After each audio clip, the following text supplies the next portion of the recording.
Hai sahabat, selamat datang ke channel YouTube Hafiz Fitri Gona sahabat. So kali ini saya nak buat pemindahan koloni lebah kelulut daripada perangkap bekas sabun yang saya buat ni sahabat. Bagi sahabat yang nak tengok bagaimana saya buat perangkap bekas sabun ni, ada dekat channel YouTube saya lah sahabat. Boleh tengok dekat situ ya, saya dah post.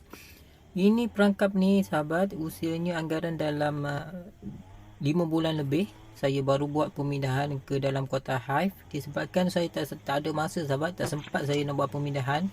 So beginilah keadaannya, koloninya pun dah begitu stabil, telur dah berlapis-lapis di dalam bekas perangkap botol sabun ni.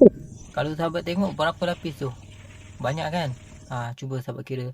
Saya tak sempat nak kira. So telur lebah kelulut ni sahabat dah ada telur muda dan juga telur tua. Memang dah stabil lah koloni ni, memang dah sedia untuk penghasilan madu. Kalau sahabat tengok tadi pun dalam bekas perangkap tu memang dah ada kantung-kantung madu dan juga kantung bibrit. Okey, ni saya nak pindah masuk ke dalam kotak hive. Untuk makluman sahabat juga, kotak hive ini saya guna kotak hive saiz 5x5x5, di mana lebar, tinggi dan luas dia 5x5x5.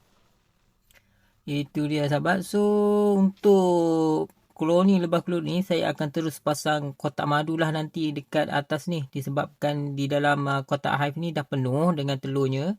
Nesbi koloni kelulut ini pun dah banyak.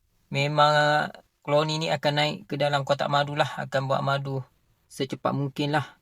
Kalau tengok dalam bekas madu ni pun memang banyak dia punya koloni nesbi ya.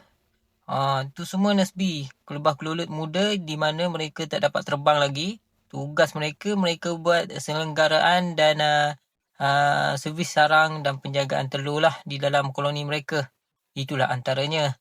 So kita jumpa sahabat di video yang akan datang berkaitan lebah kelulut di channel YouTube Hafiz Fitri Gona. Assalamualaikum warahmatullahi wabarakatuh. Bye.